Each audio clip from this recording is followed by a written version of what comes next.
배은하 신부님과 함께 최영업 신부님 따라가기 41회입니다. 신부님 지금 델타 플러스라고 인도에서 변이가 된 코로나 때문에 세계가 또 확 다시 뒤집혀지게 생겼어요. 그래요. 영국이 8월 달에 하루에 10만 명 정도 나올 수 있다고. 거의 다 국민의 60%가 백신을 맞았는데. 그러니까. 예. 그러니까 신부님 저한테도 좋은 자료 주셨지만은 이게 쉽게 해결될 문제는 아닌 것 같아요. 그래서 국민들이 마스크 쓰고 모르는 사람은 일단 만났으면 마스크를 써야 돼요. 써야 돼요. 맞아요. 모르는 사람 일단 만났으면 마스크를 써야 돼. 마스크가 최고 좋은 방법이에요. 막을 수 있는. 지금 미국 서부 밴쿠버는 기온이 50도까지 올라가서 700명이 넘는 사람이 돌연사를 했습니다. 이 정도면 재앙의 시작이 아니라 재앙 한가운데 있는 것 같아요. 그렇죠. 네, 신부님. 신부님 환경에도 관심이 많아서 활동도 꽤 하셨다고 들었는데 지금 이 세계가 돌아가는 상황을 어떻게 좀 이해를 해야 될까요? 참 너무 답답하고 안타깝죠, 사실. 제가 배론 성지에 사는 동안에 제천시 환경운동연합을 만들어 가지고 대표를 했던 경험이 있습니다. 그 특정 종교만의 운동으로 오해할까봐 그 스님과 목사님까지 한 번씩 추대해서 공동 대표를 하면서 몇 년 동안 지역 환경 운동을 이끌었는데 그런데 환경운동연합을 당시 공공기관이나 공무원들은 제야 운동권의 활동으로 보아서 협조하지 않았습니다. 그때만 해도 그랬구나. 그래서 그들도 공적으로 참여할 수 있는 정부의 조직 지속가능발전위원회에 참여해서 민과 관이 공동으로 지역 환경 문제를 해결하기 위해서 노력을 하게 됐는데 지구의 온난화 방지를 위해서 또 환경 보존을 위해서 이산화탄소 배출을 규제하는 기후변화에 관한 기본 협약을 세계 192개국이 1992년 브라질 리우에서 체결하게 됐죠. 소위 지구 환경을 보존하기 위한 리우 선언이 나오게 되는 건데 그 이후에 국가별로 21세기를 위한 세부 실천 강령인 의제 21이 채택이 됩니다. 이 의제 21을 실천하는 기구가 지방자치단체에 만들어진 것이 지속가능발전위원회라고 볼 수 있는데 저는 이 기구를 통해서 시민들의 자발적 참여를 유도하고 환경의식을 고취하기 위해서 환경지도자 대학을 개설해 매회 50여 명씩 12주 동안 교육해서 수료를 하면 그들이 환경 동아리를 만들어 지역에서 활동할 수 있도록 했습니다. 그래서 해마다 2, 3회 교육생을 배출해서 매년 동안에 몇백 명 수료를 하게 됐는데 그들이 시내 곳곳에서 자발적으로 활발하게 활동하게 되면서 제천시의 환경이 조금은 좋아졌다고 볼 수 있는데 제가 한 10여 년이 지난 후에 다시 이제 제천으로 이렇게 돌아와 보니까 환경지도자 대학도 다 없어졌더라고요. 저는 그때의 소신이 지금도 변함이 없습니다. 왜냐하면 지금처럼 위험한 환경이 좋아질 수 있으려면 우선적으로 모든 사람들의 의식이 바뀌어야 된다고 하는 것이죠. 그리고 의식을 바꾸기 위해서는 의식 교육이 우선되어야 한다고 생각합니다. 황 신부님께서 여기 필리포 생태마을에서도 바로 그런 취지로 만들고 활동하고 있는 것이라고 생각합니다. 탄소 배출을 줄이기 위해 화석 연료 사용을 억제하고 친환경 자동차 등을 개발하고 있지만 근본적으로는 국민들의 변화와 참여가 더 중요하다고 생각합니다. 하나의 지구는 인류 공동의 집이니까 생태 공동체 구성원들이 양극화 문제를 극복해야 된다고 봅니다. 인류가 정말 지구의 자원과 불을 공유하고 함께 사는 길을 찾지 않으면 기후위기는 앞으로도 요원한 문제일 수 있을 뿐이다. 그리고 환경은 더 좋아질 수 없을 것이라고 생각하는데 지난번에 방글라데시에 황 신부님이 그렇게 많은 도움을 주고 하는 그 자체가 정말 이렇게 나눔을 통해 가지고 함께 살아가는 세상을 만들려고 하는 노력이기 때문에 그러한 노력들이 요소요소에서 많이 일어나야 된다 하는 생각을 갖습니다. 그 92년에 지속 가능한 발전이라는 그 주제로 세상이 이제 환경을 지키기 위해서 노력을 해보자. 그런데 그때 저는 그때 이제 환경 대학원을 다녔거든요. 대학원을 다니면서 공부를 하면서 또 책을 읽으면서 지속 가능하면서 이게 자연이 유지되기는 불가능하겠구나 그런 생각이 들더라고요. 왜냐하면 이 인간의 욕심, 맞아요. 이 욕심이 큰 덩어리가 돼 있어갖고 이게 나라간의 욕심, 뭐 돈, 경제에 대한 욕심, 이걸 점점 발전해 나가고 성장시켜 나가겠다는 이 의식 때문에 안 돼요. 퇴보해 나가야 되고 덜 입고 다녀야 되고 덜 타고 다녀야 되는데 이게 본성적으로 안 되는 것 같더라고요. 그래서 이제 어떻게 보면은 인간의 최고의 욕심에 대한 벌을 2000년 들어서서 저는 받는 것 같아요. 그러니까 황 신부님 지금 탈출기 강의하면서 네. 모세가 내린 네, 이집트의 재앙들 네, 10가지 네, 얘기잖아요.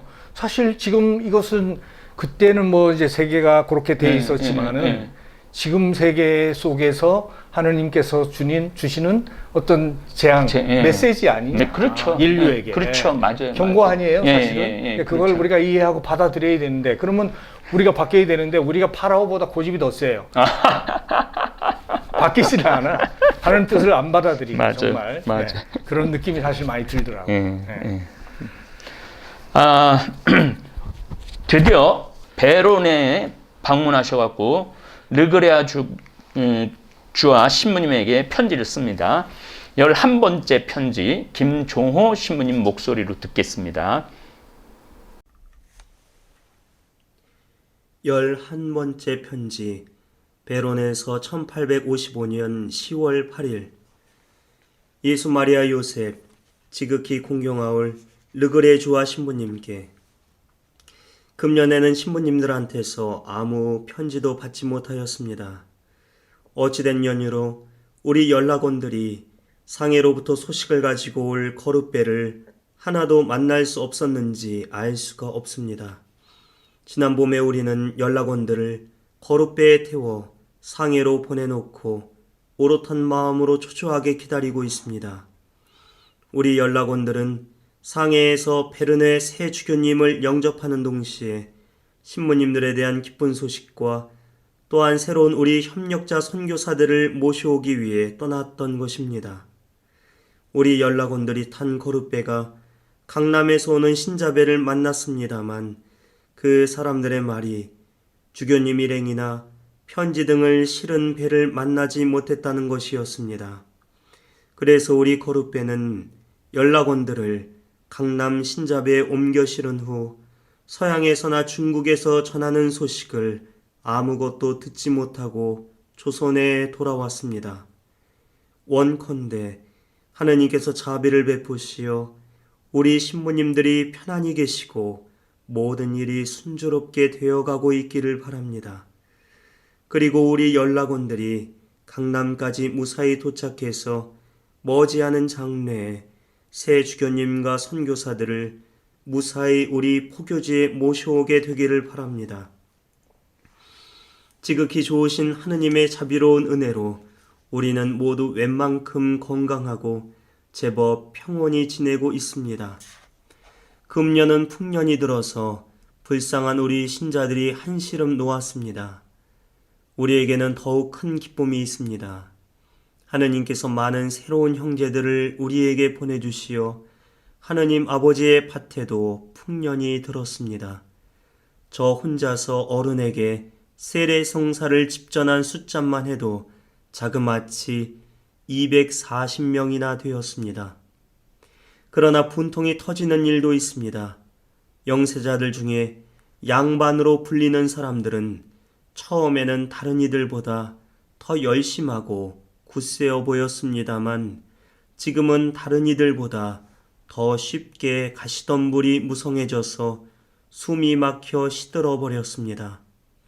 그 이유는 다음과 같습니다. 양반 계급의 사람들은 대개가 한가로운 생활을 합니다. 아무리 찌들고 가난해서 먹고 살아갈 것이 없어도 차라리 굶어 죽으면 죽었지 결코 일을 해서 최소한의 생계비라도 벌 생각을 안 합니다. 그래서 횡령과 사기와 착취로 살아갑니다. 희생으로 삼을 제 물감을 찾아다니면서 한데 어울려서는 도박과 주색잡기에 푹 빠져 지냅니다. 저들이 입교하여 그리스도의 멍에를 짊어지게 되면 하느님의 법에 따라 그 전에 방탕한 생활을 버리도록 강요됩니다. 그런데 그들은 정직한 직업을 가지고 생계를 꾸려나가기에 유익한 전문 기술이 전혀 없거나 전문 기술자가 될 소질이 없습니다. 그래서 벌써 먹을 것이 없는 처지이니만큼 굶주림에 못 이겨 이전에 못된 버릇으로 되돌아가는 경우가 흔합니다. 그렇게 되면 이전보다도 더 나쁜 사람들이 됩니다. 요즘 우리 조정에서는 신자들을 간섭하지 않고 내버려 두고 있습니다. 왜냐하면 그들에게는 훨씬 더 중요한 일이 많아서 늘 분주하기 때문입니다. 지금은 철종 왕의 조상들의 8개의 묘를 이장하는 것이 논란의 대상이 되어 있습니다. 풍수지리설에 따라 땅의 기륭을 관찰하는 우리나라 쥐관들이 하는 말을 들으면 지금 임금님의 조상들의 묘자리가 불길하여 그 후손들이 번창할 수 없으므로 그 묘들을 이장해야 한다는 것입니다. 자손들이 훨씬 더 크게 번성할 묘자리를 직관들이 찾아다녔는데 공교롭게도 꽤 큰 읍내에 있는 어떤 곳이 가장 좋은 명당 자리로 선정되었습니다. 그래서 그 읍내에 사는 주민들이 송두리째에 쫓겨나서 다른 데 가서 살 수밖에 없게 되었습니다. 이미 죽은 지 여러 해가 지난 현 임금님의 고조부 사도세자에게 왕의 칭호를 추존하느냐 마느냐 하는 논란이 몇 달 전에 있었습니다. 지금 임금님의 고조부는 대신들의 당파 싸움의 와중에서 반란을 모의한 역적으로 몰려 그의 부친 영조가 살아있을 때 사형을 당했습니다.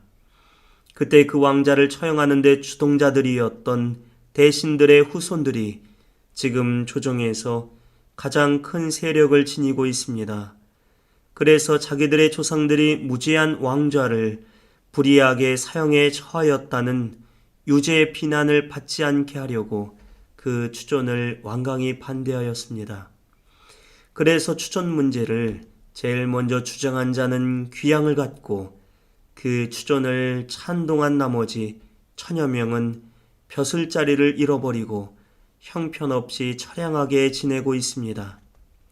사도세자는 영조의 아들이고 정조의 아버지입니다. 사도세자의 추존운동은 그때에는 실패했으나 1899년에 가서야 장조로 추존되었습니다. 우리 대신들은 이러한 일이나 이와 비슷한 일들을 가지고 끊임없이 서로 헐뜯는 일로 날을 보냅니다. 또한 아무 쓸데도 없는 무의미한 새로운 법률을 제정하는 일에 골몰합니다. 최근 몇 달 전에는 한 가지 법을 정하였는데 교자를 타고 다니는 것을 금하는 것이었습니다. 이 우스꽝스러운 법률을 어긴 탓으로 어떤 사람들은 목숨을 잃었고 어떤 사람들은 귀양을 갔습니다. 그런데 지금은 백성들의 반대에 부딪혀 이 법이 흐지부지되고 몇 달 전부터 누구든지 교자를 마음대로 타고 다닐 수 있게 되었습니다. 이런 예를 볼 때 신부님은 이따위 정치인들이 다스리는 정부가 얼마나 한심스럽고 또 이런 못난 사람들에게 통치되는 불쌍한 백성의 처지가 얼마나 비참한가를 상상할 수 있으실 것입니다. 우리 그 최영옥 신부님이 한국 사회를 정말 저 위에서부터 이 바닥까지 그렇죠. 너무너무 잘 들여다보고 계신 것 같아요. 조선 초대 교회에도 양반, 평민, 노비들 사이에 갈등이 있었네요. 네, 그렇죠. 그렇죠. 수천 년간 내려온 사회의 전통과 주도권이 있는데 하루아침에 내려놓기가 쉽지 않았을 것 같아요. 종들도 이제 교회 안에서 나도 당당한 천주교 신자라고 옛날에 그 노예가 아니라고 주장도 했을 겁니다. 실제로 순조가 왕이 되면서 1800년부터 관노비 전부를 평민으로 풀어주는 정책을 씁니다.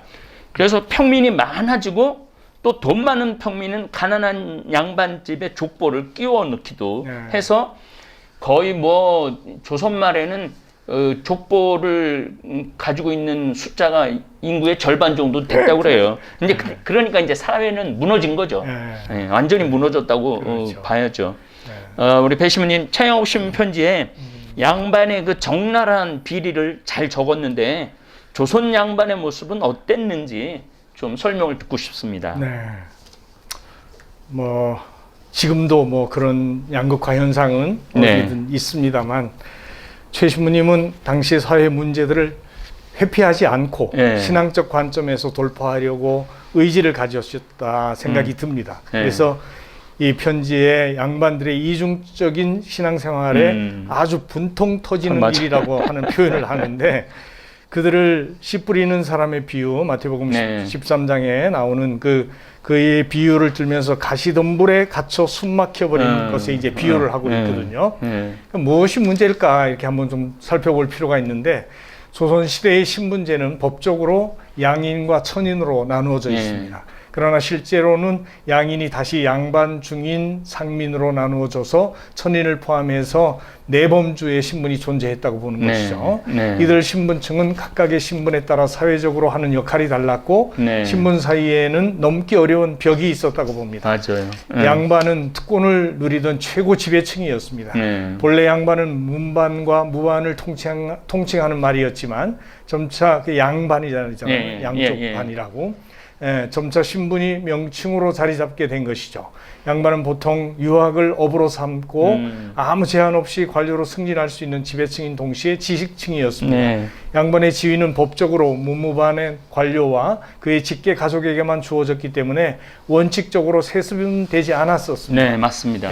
따라서 양반은 3대 이내의 관직에 오르지 못하면 양인으로 강등될 수 있었는데 실질적으로는 양반의 지위가 세습적 성격이 강했다고 보기 때문에 집안마다 족보를 보물처럼 간직했다고 봅니다. 고위 관료의 다수는 조상 중에 관료가 있는 양반 가문 출신이었는데 그 이유는 승진에 있어서 파벌의 후원이 중요했기 때문이죠. 또 지역사회에 기반을 둔 양반들은 그 지역에서 지위가 관습적으로 세습되었습니다. 이후 양반 관료의 가족과 친족과 양반으로 불리게 되는데 이러한 경향은 과거를 통한 관직의 세전, 폐쇄적 혼인 관계로 더욱 심해지게 되죠. 그러나 조선 후기에 사회적 경제적 변동과 군공 납속에 의한 제도적 신분 상승 등으로 신부님이 지적한 것처럼 양반층이 급격히 증가하게 되는데 한 예를 들어보면 대구 지방의 양반수 증가를 살펴보면 1696년에는 전체 가호의 9.2%였다 그래요. 그런데 1858년경에는 70.2%로 급증하게 됐으니까 이러한 양반수의 증가가 결국 전근대적 지배체제를 해체시키는 그런 계기가 됐다고 볼 수가 있는 거죠.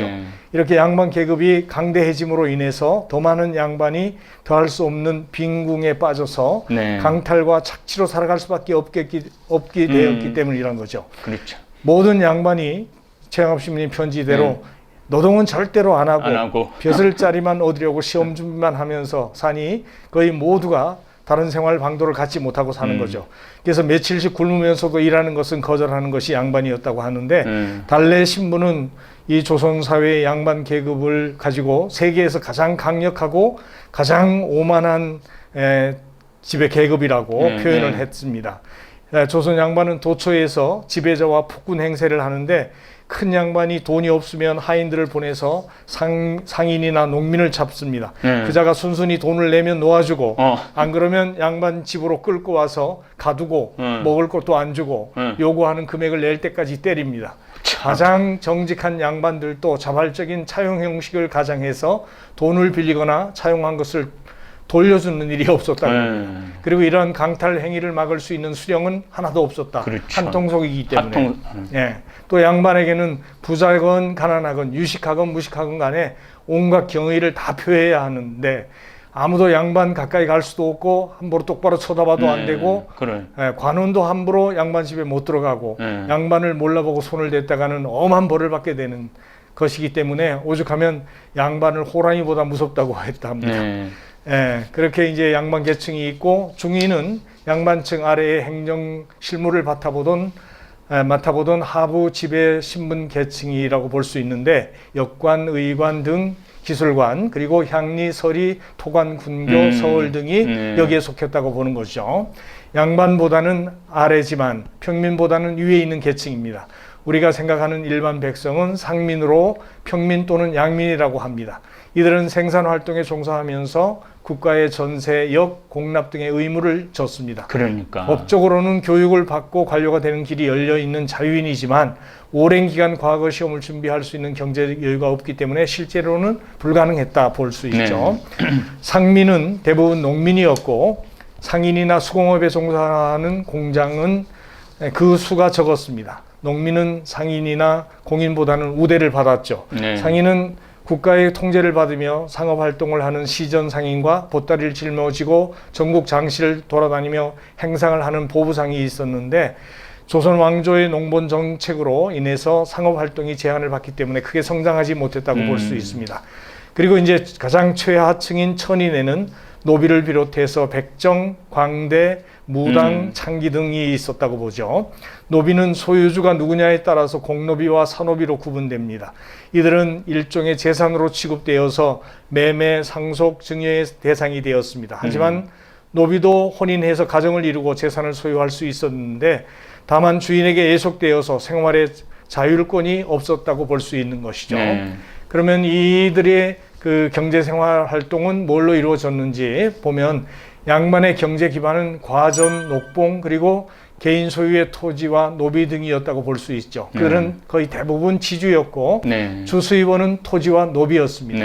특히 양반 소유의 토지는 비옥한 토지가 많았던 경상도, 전라도, 충청도 지역에 집중되어 있었습니다. 규모가 커서 농장의 형태를 이루고 있었는데 양반들은 재산의 한 형태로 노비를 가지고 있었던 것이죠. 조선 전기에 양반은 10여 명에서 많게는 300여 명에 넘는 노비를 보유하고 있었다고 합니다. 농장주들은 유랑민들을 모아 자신 소유의 노비처럼 만들어 자신의 토지를 경작하게 했답니다. 이들은 노비를 구매하기도 하였지만 주로 자신이 소유한 노비가 출산한 자녀는 노비가 되는 법에 따라 노비 수를 늘리거나 자신이 소유한 노비를 양인 남녀와 혼인을 시켜 늘리기도 하였다고 합니다. 양반은 노비에게 가사일을 돌보게 하거나 농경에 종사시키고 옷감을 짜게 하였습니다. 다수의 노비는 주인과 따로 살면서 주인의 땅을 경작하거나 관리하는 일을 하였다고 합니다. 양반들은 이들 외거 노비에게 매년 신공으로 포와 돈을 거둬들였습니다.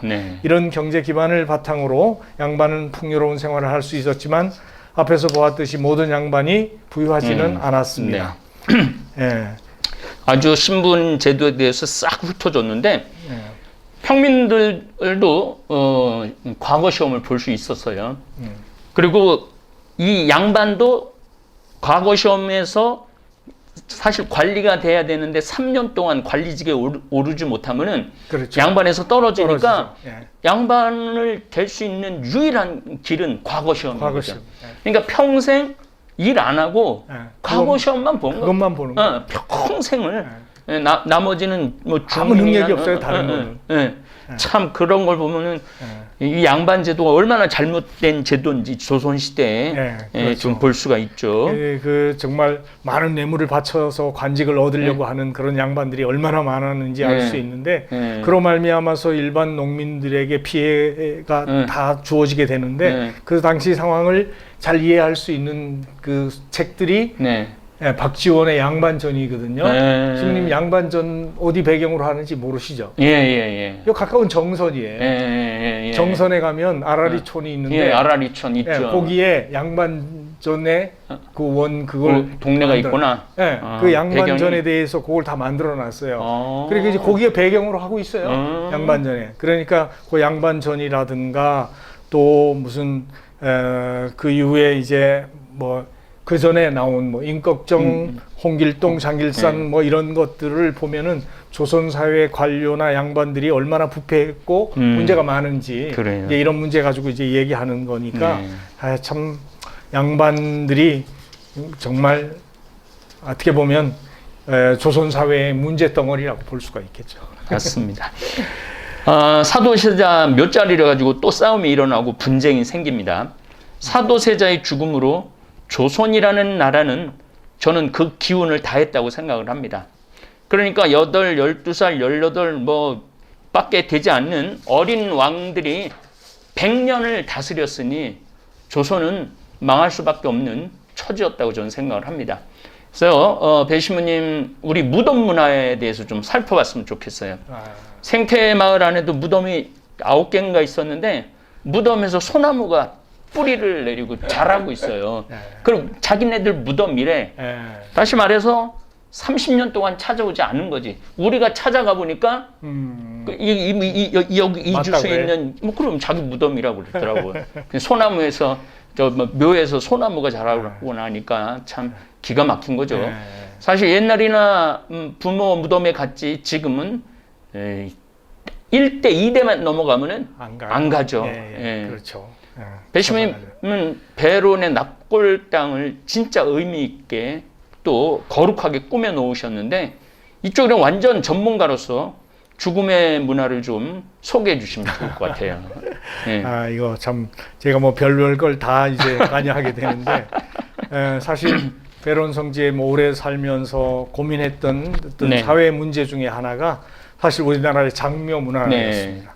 그래서 이제 그것은 첫째 우리나라의 땅이 좁은데 국토는 좁은데 계속 장례를 매장 문화로 이어져 오면서 사실 좋은 땅들은 산천 전부 묘지가 들어서 묘지가 차지하고 있어 죽은 사람들이 차지하는 땅이 되어 있으니까 결국 이대로 가면 후손들이 살 땅이 없겠다. 그렇죠. 이제 그것이 이제 첫 번째고 두 번째는 서양과는 달리 서양 사람들은 묘지가 자기들 사는 동네에 가까이 있잖아요. 근데 우리는 죽으면 멀리 산에 갔다가 이렇게 매장을 하다 보니까 삶과 죽음이 분리되어 있었다는 거죠. 그래서 그 때문에 사람들이 삶에 대한 올바른 태도를 갖지 못하게 됐다.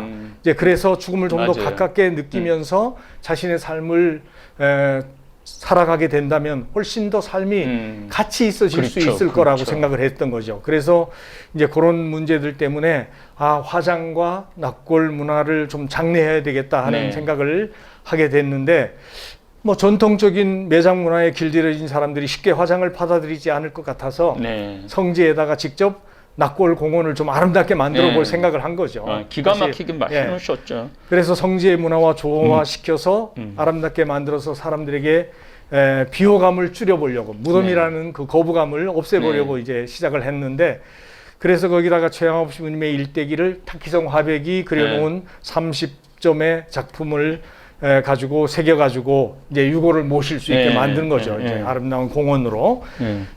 그리고 이제 그렇게 성지에다가 그렇게 이제 납골당을 만들려고 한 이유는 신앙을 잃어버린 후손들이 요새 너무 많은데 그들이 그래도 조상은 공경한다고 묘지를 1년에 몇 번 찾아가는데 그런 기회를 통해서 성지에 오게 되면 신앙을 다시 찾을 수 있을 것 같다. 그런 생각을 해서 그런 제공을 해 줄 필요가 있다는 생각을 한 거죠.